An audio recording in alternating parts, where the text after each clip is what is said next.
Hello viewers, আশা করি আপনারা সবাই ভালো আছেন। আজ আমি আপনাদের সামনে একটি গুরুত্বপূর্ণ ভিডিও নিয়ে হাজির হলাম।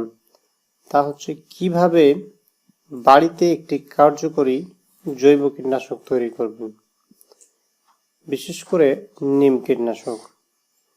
আমার এক ভিউয়ার্স কিছুদিন পূর্বে আমাকে একটি কোয়েশ্চেন করেছেন, তা হচ্ছে তিনি অনেক দিন যাবৎ নিম কীটনাশক ব্যবহার করছেন, তবে আগে যে রেজাল্টটা তিনি পেতেন বর্তমানে এখন তা পাচ্ছেন না। এর কারণটা কি? এর কারণ হচ্ছে আমরা যখন একই কীটনাশক বারবার ব্যবহার করি তখন পোকা তার রেজিস্ট্যান্স পাওয়ার, সহ্য শক্তি সেটা পার করে যায়। তখন আর সেই বিষে পোকা মারা যায় না, আর কাজ করে না। এক্ষেত্রে রাসায়নিক ক্ষেত্রেও ঠিক একই। তাই আমাদের সবসময় চেষ্টা করতে হবে যে গ্রুপগুলো পরিবর্তন করে বা দুইটি গ্রুপ ইউজ করে একসাথে ব্যবহার করা, তাহলে কি ভালো একটি কাজ করবে, পোকাগুলো ভালোভাবে মারা যাবে। তাই আমিও আপনাদের আজকে নিম কীটনাশকের সাথে আর কি ব্যবহার করলে খুব ভালো কাজ করবে এই বিষয়টা নিয়েই আলোচনা করব। তাই ভিডিওটি একটু লং হতে পারে, তাই ভিডিওটিকে স্কিপ না করে পুরোপুরি দেখতে থাকুন। আশা করি আপনারা উপকৃত হবেন।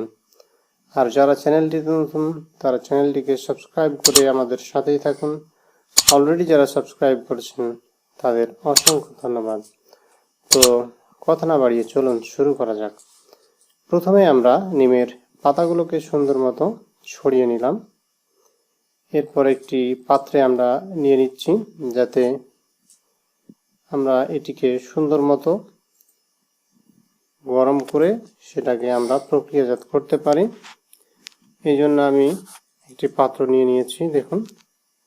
এরপর এখানে আমি প্রায় 1 লিটার পরিমাণ পানি নিয়ে নিলাম, কেননা আমি আজকে 1 লিটার পরিমাণই নিম কীটনাশক তৈরি করব।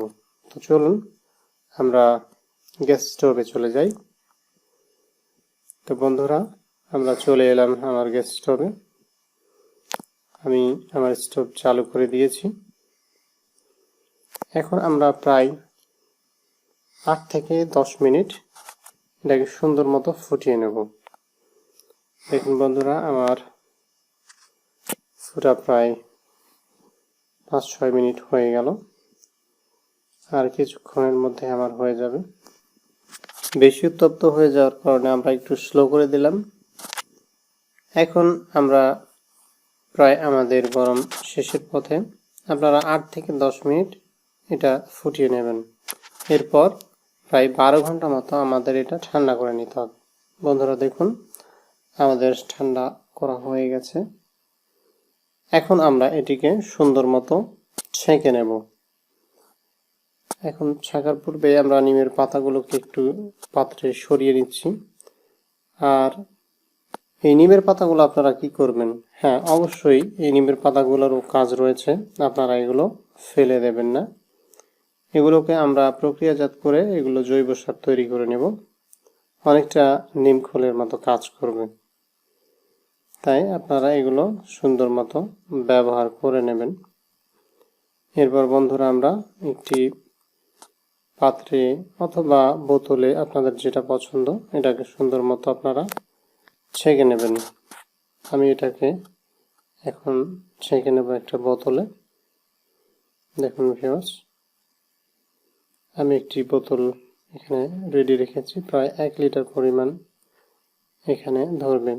আপনারা এটাকে সংরক্ষণ করতে পারবেন, 12 থেকে 15 দিন সংরক্ষণ করা যায়। আমরা এটাকে সুন্দর মতো ছেঁকে নিলাম। এরপর আমরা পরবর্তী প্রক্রিয়ায় চলে যাই। আপনারা দ্বিতীয়ত যে জিনিসগুলো আমরা ব্যবহার করব, যাতে আমাদের জৈব কীটনাশকটা একটু স্ট্রং হয়, এই জন্য আমরা দেখুন 250 মিলি পানি নিয়েছি। সেই সাথে আমি আমার জৈব কীটনাশকটাকে একটু স্ট্রং করার জন্য নিয়েছি হ্যান্ড ওয়াশ। আপনারা চাইলে হ্যান্ড ওয়াশের পরিবর্তে শ্যাম্পু অথবা ভিম লিকুইডও নিতে পারেন। আমি 250 মিলির জন্য প্রায় 3 চাপন দিলে যেই পরিমাণ বের হয় আমি নিয়ে নিলাম। এর সাথে আমরা যেহেতু আমরা কয়েকটি গ্রুপের কথা বলেছিলাম, ঠিক এই হচ্ছে আমার গ্রুপ। আমি এখানে নিয়ে নিয়েছি গোলমরিচ এবং রসুন বাটা। আপনারা পরিমাণ মতো নিয়ে নেবেন। লিটারে 10 গ্রাম আপনারা গোলমরিচ নেবেন এবং 50 গ্রাম রসুন বাটা ব্যবহার করতে পারেন। যেহেতু আমি 250 গ্রাম পানি তৈরি করব পানির জন্য, তাই আমি আমার পরিমাণ মতো নিয়ে নিয়েছি। আপনারা আপনাদের পরিমাণ মতো বানিয়ে নেবেন। তো আমরা এটাকে সুন্দর মতো তৈরি করে নেই। আমরা এখানে পানি দিয়ে সেটাকে ভালো মতো নাড়াচাড়া করে এর ঝাঁঝটা বের করে নিলাম। আপনারা এটাকে 2 থেকে 3 ঘন্টা রাখলে খুব ভালো হয়। আমি যেহেতু আপনাদের দেখাচ্ছি, তাই খুব স্বল্প সময়ের মধ্যে এটাকে ভালো মতো আমি নেড়ে এর ঝাঁঝটা বের করে নিচ্ছি। এবার আমি এটাকে সুন্দর মতো ছেঁকে নেব। তো বন্ধুরা, এটাকে আমি সুন্দর মতো এবার আমার বোতলে নিয়ে নিচ্ছি। আপনারা আপনাদের পাত্রে নিয়ে নেবেন। দেখুন ভিউয়ার্স, আমাদের ছেঁকে নেওয়া প্রায় শেষ। আপনারা এগুলোকে ফেলে দেবেন না, এগুলোকে ঠিক নিম পাতার ন্যায় ব্যবহার করে নেবেন। এগুলো সুন্দর মতো জৈব সার হিসেবে ব্যবহার করা যাবে। এবার আমাদের পরবর্তীতে আর একটি দ্রবণ মেশানো বাকি রয়েছে, তা হচ্ছে যে নিম যে লিকুইডগুলো রয়েছে নিমের, সেই লিকুইডগুলো আপনারা শুধুমাত্র মিশিয়ে নেবেন। দেখুন ভিউয়ার্স, আমি 250 গ্রামের জন্য 50 থেকে 60 গ্রাম নিয়ে নিচ্ছি। আপনারা 1 লিটার পানিতে 100 থেকে 150 গ্রাম পর্যন্ত নিতে পারেন। যেহেতু এটা অর্গানিক, তাই ক্ষতির সম্ভাবনা নেই। এবার আপনারা সুন্দর মতো এটাকে ঝাঁকিয়ে নেবেন, যাতে সব দ্রবণগুলো ভালোভাবে মিশে যায় এবং এটা খুব সুন্দর কাজ করবে, আমি গ্যারেন্টি দিলাম। আপনারা সুন্দর মতো আপনাদের গাছে এটাকে স্প্রে করে ভিজিয়ে দেবেন। তবে অবশ্যই স্প্রেটা করবেন বিকালবেলায়, তাহলে এর কার্যকারিতাটা খুব ভালো পাবেন আপনারা। আর এই নিম কীটনাশকটাকে আপনারা সংরক্ষণ করবেন, একটি ঠান্ডা জায়গায় রেখে দেবেন। এবার আমি আমার গাছে এটাকে স্প্রে করব।